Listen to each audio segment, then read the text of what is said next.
Morning friends. मेरा नाम Atul James है और ये मेरा चैनल है आईटी इन यू।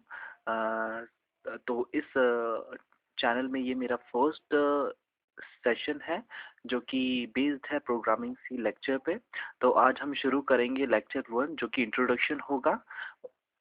तो इस लेक्चर इंट्रोडक्शन में जो हमारे इम्पोर्टेंट टॉपिक्स होंगे वो होंगे: आप प्रोग्रामिंग लैंग्वेज से क्या समझते हैं, कुछ पॉपुलर प्रोग्रामिंग लैंग्वेजेस,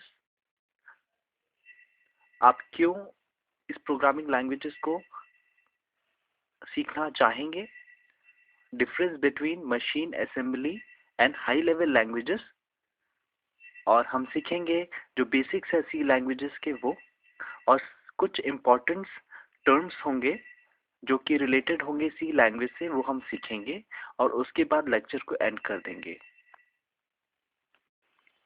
तो चलिए हम स्टार्ट करते हैं अपना सेशन।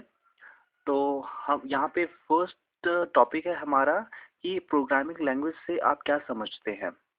तो प्रोग्रामिंग लैंग्वेजेस एक ऐसी लैंग्वेजेस है जो कि कंप्यूटर के लिए बनाई गई है, और ऐसी लैंग्वेज जो कि कंप्यूटर या कोई भी डिजिटल डिवाइस इसको समझ सकता है।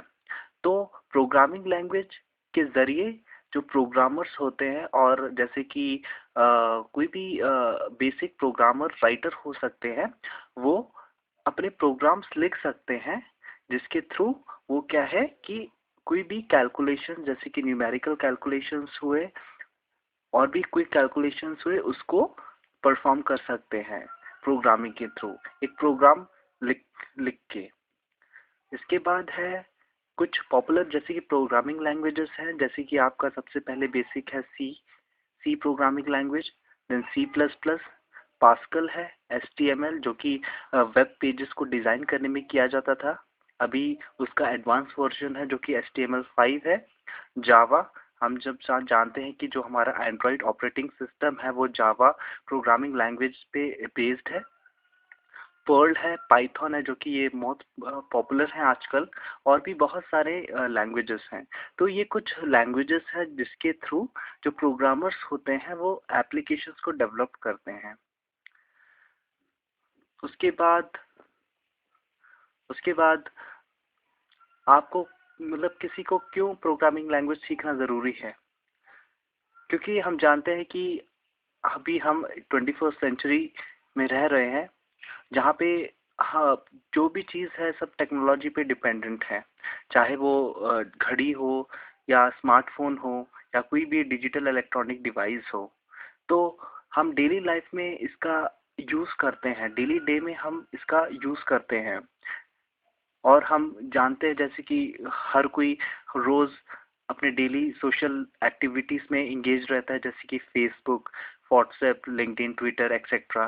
तो ये सब एक रिजल्ट है, ये सब एक एप्लीकेशंस है, सॉफ्टवेयर्स हैं जो कि वेब बेस्ड सॉफ्टवेयर्स हैं जो कि डिज़ाइन किए गए हैं बाय द प्रोग्रामर्स, और ये सब अचीव हो सका है कोडिंग के ज़रिए।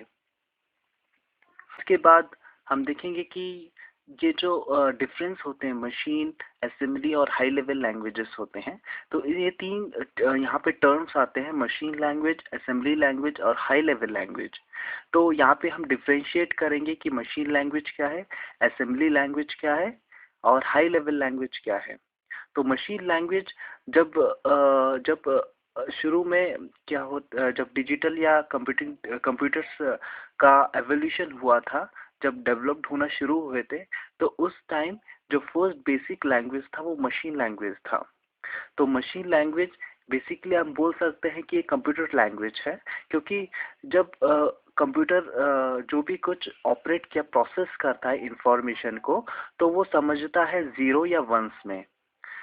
तो उस टाइम जो मशीन लैंग्वेज को प्रोग्राम करना बहुत डिफिकल्ट होता था। उसके बाद आया असेंबली लैंग्वेज। असेंबली लैंग्वेज ने क्या किया, जो कॉम्प्लेक्सिटी था, मतलब जो दिक्कतें थी प्रोग्रामिंग करने में, उसको काफ़ी हद तक कम कर दिया। और इसका जो एप्लीकेशन था वो माइक्रो प्रोसेसर्स में और माइक्रो कंट्रोलर्स में, जो कि चिपसेट होती हैं, उनमें यूज़ हुआ। और उसके बाद हाई लेवल लैंग्वेज। ये मतलब इसने क्या किया, जो भी कॉम्प्लेक्सिटीज थी असेंबली लैंग्वेज में, उसको भी रिड्यूस कर दिया, जिससे कि हम और आप इजीली कोई भी कोड को या तो हम सीख सकते हैं या तो हम पढ़ सकते हैं, और जिसके थ्रू हम बेसिक प्रोग्राम्स बना सकते हैं। अब हम जानेंगे कि जो बेसिक्स है सी लैंग्वेजेस के वो क्या है। तो सबसे पहले इम्पोर्टेंट बात है कि सी लैंग्वेज को बनाए किसने। तो इनके जो क्रिएटर थे वो थे डेनिस रिची, जो कि जिन्होंने ये सी लैंग्वेज बनाया, जो कि मतलब सी लैंग्वेज के जो बहुत सारे कंपोनेंट्स होते हैं, जैसे कि सी लाइब्रेरीज हुए, उन सबको क्रिएट किया इनके और इनकी टीम ने। और कुछ बेसिक इंपॉर्टेंट टर्म्स हैं, जैसे कि कुछ कीवर्ड्स होते हैं, वो मैं आपको सेकेंड लेक्चर में बताऊंगा कि कुछ कीवर्ड्स होते हैं सी लैंग्वेजेस में, जिसके थ्रू कोई भी प्रोग्रामर्स होते हैं वो कोडिंग कैसे करते हैं, प्रोग्राम कैसे लिखते हैं। जब प्रोग्राम लिखते हैं तो कुछ स्पेशल कीवर्ड्स होते हैं जिनको आपको या इन समझना होगा कि इनका ऑपरेशंस क्या होगा। उसके बाद दूसरी चीज है, दूसरा पॉइंट है कंट्रोल फ्लो इन प्रोग्रामिंग। तो कंट्रोल फ्लो प्रोग्रामिंग बताता है कि आपको किस तरह प्रोग्राम लिखेंगे, और उनका जब प्रोग्राम को एग्जीक्यूट होगा तो उसका जो फ्लो है वो कैसा होगा, ये हम सेकंड सेशन में देखेंगे। उसके बाद थर्ड सेशन है कंपाइलिंग एंड एग्जीक्यूटिंग। तो कोई भी प्रोग्राम होता है, उसका रिजल्ट या वो ऑपरेशन तभी परफॉर्म कर सकता है जब वो उसको रन किया जाएगा, या तो किसी टर्मिनल में या तो सॉफ्टवेयर के थ्रू। तो ये हम सब सेकेंड सेशन में देखेंगे। उसके बाद ये आज का लेक्चर ये एंड है, ये इंट्रोडक्टरी लेक्शन सेशन था, और इसके आगे भी हम सेकंड सेशन में और डिटेल में जानेंगे और शॉर्ट में जानेंगे, जिससे कि आप इसको जो प्रोग्रामिंग लैंग्वेज है सी है उसको अच्छी तरह से और कम टाइम में इसको सीख सकें। Thank you.